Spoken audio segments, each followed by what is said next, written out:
శుక్లాంబరధరం విష్ణుం శశివర్ణం చతుర్భుజం ప్రసన్నవదనం ధ్యాయేత్ సర్వవిఘ్నోపశాంతయే. ఓం గం గణపతయే నమః. ఓం నమో వెంకటేశాయ నమః. ఓం శ్రీ మహాసరస్వత్యై నమో నమః. మా ఆది ఆస్ట్రాలజీని చూస్తున్నటువంటి మీ అందరికీ, విదేశాల్లో కూడా ఉంటూ నాకు ఫోన్లు చేస్తూ నేను ఎంతగానో ప్రోత్సహిస్తున్నటువంటి మీ అందరికీ కూడా పేరు పేరున నా హృదయపూర్వక నమస్కారాలు. 12 రాశుల్లో ఉన్నటువంటి గ్రహాల గురించి తెలుసుకుందామండి. 12 రాశుల్లో అంటే 21 డిసెంబర్ నుండి 27 డిసెంబర్ ఈ వారం రోజులు కూడా గ్రహాలు ఏ భావంలో ఉన్నాయి, అదే ఏ రాశిలో ఉన్నాయి, ఆ గ్రహాలు ఇచ్చే ఫలితాలు వివిధ రాశులకు ఎలా ఉంటాయో ఇప్పుడు తెలుసుకుందాం. ముందుగా గురుడు గురించి తెలుసుకుందాం. అంటే గురుడు మిథున రాశిలో వక్రగతిలో ఉన్నాడు. శుభులు వక్రగతిలో ఉంటే శుభ ఫలితాలే ఇస్తారు. అంతేకాకుండా కేతువు సింహరాశిలో ఉన్నాడు. బుధుడు వృశ్చిక రాశిలో ఉన్నాడండి. అంటే ఆయన బుధుడు ఆల్మోస్ట్ వృశ్చిక రాశిలో వచ్చేసాడు, చాలా కాలం అయింది. అంతేకాకుండా రవి, కుజ, చంద్ర, శుక్రులు కూడా ధనుసు రాశిలో ఉన్నారు. చంద్రుడు 21 మాత్రమే ఉంటాడు అక్కడ. 21 ఉండి అంటే 21 ఉంటాడు. 21 స్టార్ట్ అవుతున్నాడు కాబట్టి అంటే రవి, కుజ, చంద్ర, శుక్రులు ఉంటారు. అంతేకాకుండా చంద్రుడు కూడా 22 అండ్ 23 మకర రాశిలోను, రాహువు కుంభరాశిలో ఉంటాడు. చంద్రుడు కూడా 24, 25 తారీఖులో కలిసి ఉండడము, చంద్రరాహుల ఫలితాలు బాగుంటాయండి. అలాగే శనీశ్వరుడు మీనరాశిలో ఉండడం వల్ల ఫలితాలు ఎలా మీనరాశిలో ఉన్నాడు. సో ఈ గ్రహాల యొక్క ప్రభావం ఎలా ఉందండి, అన్ని రాశుల వాళ్ళకి ఈ గ్రహాలు ఏ ఫలితాలు ఇస్తారో తెలుసుకుందాం. ముందుగా మేషరాశి వారికి ఫైనాన్షియల్గా ఎటువంటి ఆటంకాలు ఉండకుండా బాగుంటుందండి. వాళ్ళకి సెకండ్ హౌస్లో శుక్రుడు కూడా బాగుండడం వల్ల, భాగ్యస్థానం ఉండడం వల్ల వాళ్ళు చేస్తున్న వ్యాపారాల ద్వారా, వృత్తి ద్వారా ధన సంపాదన అద్భుతంగా ఉంటుంది. కాకపోతే కుటుంబంలో చిక్కులు, సమస్యలు, అంటే అనేక రకాల ప్రాబ్లమ్స్, అంటే చిన్న చిన్న సమయానికి డబ్బులు చేతికి అందలేకపోవడం అంటారు సార్, అవి ఉండడానికి అవకాశం ఉంది. గురు ప్రభావాన్ని కూడా మీ రాశి వారికి షార్ట్ జర్నీస్ తప్పకుండా ఎక్కువ షార్ట్ జర్నీస్, దగ్గర ప్రాంత ప్రయాణాలు చేస్తారు. అంతేకాకుండా మీ తమ్ముళ్ళని తోబుట్టి వాళ్ళని కలవడానికే ఎక్కువ అవకాశాలు ఉన్నాయండి. మీ way of thinking, way of power is ఎక్కువ, ఇంటెలిజెన్స్ పవర్ ఎక్కువ మీకు.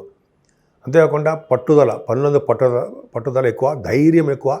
బహుశా ఈ వారంలో శుభవార్తలు వినడానికి, మంచి వార్తలు వినడానికి, శుభ విషయాలు వినడానికి కూడా అవకాశాలు ఎక్కువగా లేకపోలేదు. కానీ బంగారు ఆభరణాలు కానీ ఆభరణాలు, వస్తువులు, వాహన ప్రాప్తి కలగడానికి అవకాశం ఉంది. ఏదేమైనా 4th హౌస్ లార్డ్ కూడా చాలా బాగున్నాడు. భాగ్యాలను, దశమంలోనూ, లాభంలో కూడా ఉన్నాడు. కాబట్టి మీకు చదువు రీత్యా బాగా సక్సెస్ఫుల్గానే ఉంటారు. ముఖ్యంగా భూములు, వాహనాలు, బంగారు ఆభరణాలు కొనుక్కోవడానికి అవకాశాలు ఎక్కువ ఈ వారంలో. కొంతమంది కొనుక్కుంటారు. అంతేకాకుండా మీ రాశి వారికి తల్లిగారి ప్రేమ ఎక్కువ ఉంటుందండి. రైతులకు కూడా చాలా అద్భుతమైన ఫలితాలు ఉంటాయి. కేతు ప్రభావాలు కూడా సంతాన విషయంలో ఏమాత్రం ఇబ్బంది పడరు. పుత్రికా సంతాన యోగం కలగడానికి అవకాశం ఉంది. కేతు పంచమ స్థానంలో అంటే మొట్టమొదటిగా ఆడపిల్ల పుట్టడానికి అవకాశం ఉందండి. మీ జాతకంలో చూసుకోండి, కేతు కనుక పంచమ స్థానంలో ఉన్నాడంటే ఆడపిల్ల పుడుతుంది. ముందు లక్ష్మీదేవి పుట్టడానికి అవకాశం ఎక్కువ ఉంటుంది. బ్రహ్మాండం కదండి, చాలా బ్రహ్మాండం. అంతేకాకుండా స్టాక్ మార్కెట్లో కూడా మీకు మంచి ఫలితాలు ఉంటాయి. మీరు కళారంగం అంటే టెలివిజన్ రంగం కానీ, కళారంగం కానీ, సినిమా రంగంలో కానీ వాటిలో కూడా మీకు మంచి ఫలితాలు ఉండడానికి అవకాశం ఉంది. ముఖ్యంగా మీ వివాహాది వేడుకలు అది చాలా బాగుంటాయి. మీకు శత్రు భయము, రోగాల వల్ల భయము కొద్దిగా మీకు అవకాశాలు ఉన్నాయి. కొంచెం జాగ్రత్తగా ఉండండి. మీకు గురుదృష్టి ఉండడం వలన సప్తమ స్థానం పర్ఫెక్ట్గా ఉంది.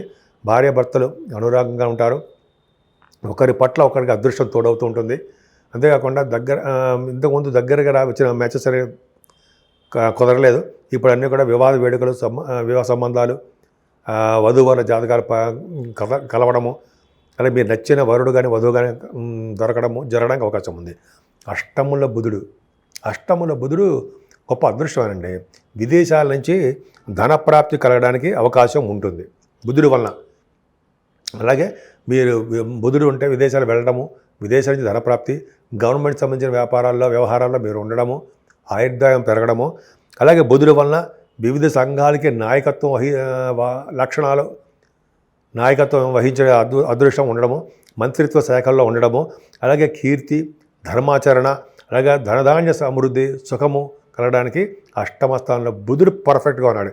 ఆరోగ్యవంతులుగా మీరు ఉంటారు. అంతేకాకుండా రవి, కుజ, చంద్రులతో కలిసిన కుజుడండి. మీకు భాగ్యంలో ఉన్నాడు, బ్రహ్మాండంగా ఉన్నాడు. వలన మీకు విదేశాలు వెళ్ళడము, స్టాంపింగ్ అవ్వడము, అంతేకాకుండా రవి ధనస్సులో ఉండడం వలన విద్వాంసులతో కలయిక ఉండడము, కీర్తి ప్రభావం ఉండడము, భార్యాభర్తలతో అనురాగ దాంపత్య జీవితం బ్రహ్మాండంగా ఉండడము, అలాగే సుఖ జీవనము, అధిక సంపద కలగడానికి ఎక్కువ అవకాశం ఉంది. డాక్టర్స్ వృత్తిలో మీరు బాగా రాణిస్తారనడంలో సందేహం లేదు. అంతేకాకుండా భగవత్ ఆరాధన, పండితులతో గోష్ఠి, పండితులతో కలవడము, జ్ఞానం వృద్ధి చేసుకోవడం ఇవన్నీ మీకు ఉంటాయి.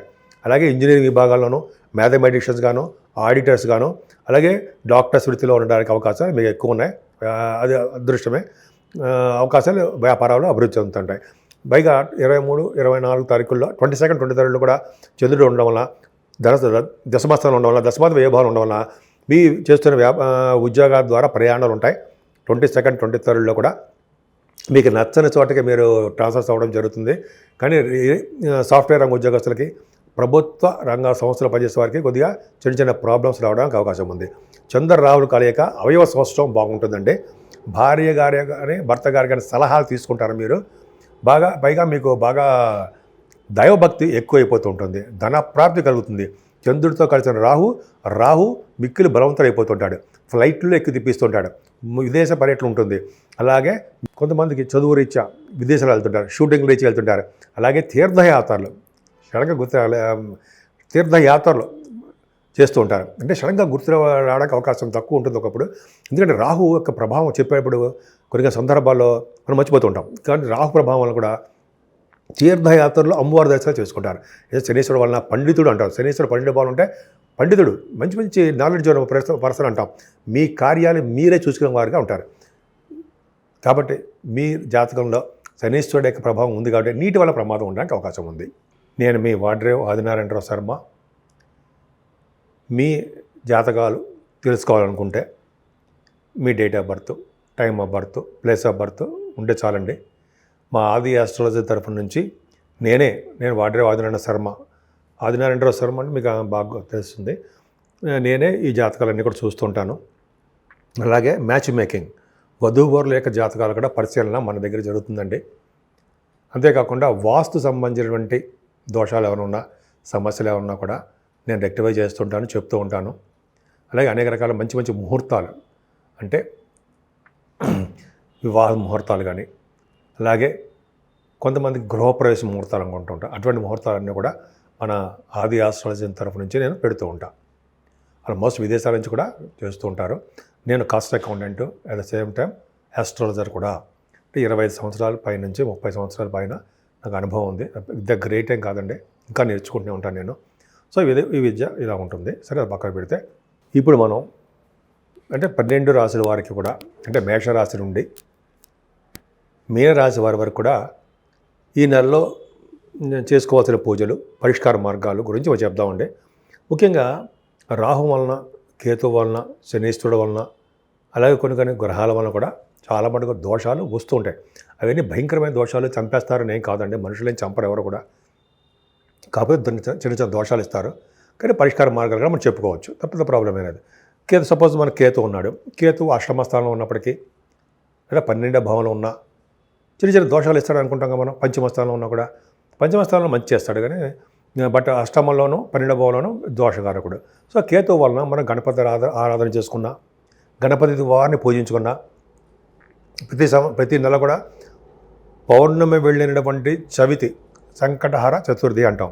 ఆ రోజుని స్వామివారిని గరిగతో పూజించడం వలన, అలాగే పుష్పాలు, ఎర్రని పుష్పాలు, తెల్లని పుష్పాలతో పూజించడం వలన కూడా స్వామివారి యొక్క ఆశీస్సులు మనం పొందవచ్చు. అంతేకాకుండా స్వామివారికి వస్త్ర సమర్పణ కూడా చాలా ఇంపార్టెంట్ అండి. అంతేకాకుండా కేతు యొక్క ప్రభావం తగ్గాలంటే సుబ్రహ్మణ్యేశ్వర స్వామివారి ఆలయ సందర్శన, ఆ స్వామివారి యొక్క ఆశీస్సులు ఎప్పుడు పొందుతుంటే ఫలితాలు బ్రహ్మాండంగా ఉంటాయి. ఈ రాహు వల్ల కూడా మనం చాలామంది అనుకుంటూ ఉంటాం. ఈ రాహు వల్ల కూడా కొన్ని దోషాలు మనకు వస్తూ ఉంటాయి. అమ్మవారిని, కనకదుర్గ అమ్మవారిని పూజించడం వలన, అలాగే కనకదుర్గ అమ్మవారికి చండీ హోమాలు కానీ, కుంకుమతోటి పూజలు కానీ చేసుకోవడం వల్ల కూడా మనకి చాలా మటుకు రాహు వల్ల దోషాలు తగ్గుతాయి. లేదా కాళహస్తిలో కూడా మనం స్వామివారి రాహుకేతువులు పూజ చేసుకోవడం వల్ల కూడా చాలా మటుకు పరిష్కారం అవ్వగలం. అంతేగాని అవ్వవు అనుకోవడం మాత్రం దండగా అవుతాయి. నమ్మకంతో మనం చేసుకోవాలి. కామాఖ్య అమ్మవారి దగ్గరికి అక్కడ పూజలు చేసుకోవడం వల్ల కూడా రాహుకేతుల వలన 12 గ్రహాల వల్ల వచ్చే దోషాలు పరిహారం అనేవి కాకుండా మన జాతకాల ప్రకారము అవి ఇమ్మీడియట్గా అంటే మనం ఇమ్మీడియట్గా ఫలితాలు రావడం కూడా అవకాశాలు కామాక్షి టెంపుల్లో అస్సాం గౌహటి అక్కడ ఉండడానికి అవకాశం ఉందండి. నేను ఈ మధ్య వెళ్ళొచ్చాను, అప్పటి నుంచి కొద్దిగా బాగుంది నాకు. సరే, అది పక్కన పెడితే మనకి శనీశ్వరుడు వల్ల కూడా దోషాలు ఉంటాయండి. అందుకనే శనీశ్వరుడు చతుర్థ భావంలో ఉన్న, అష్టమ స్థానంలో ఉన్న, 12వ భావంలో ఉన్న కూడా దోషమే.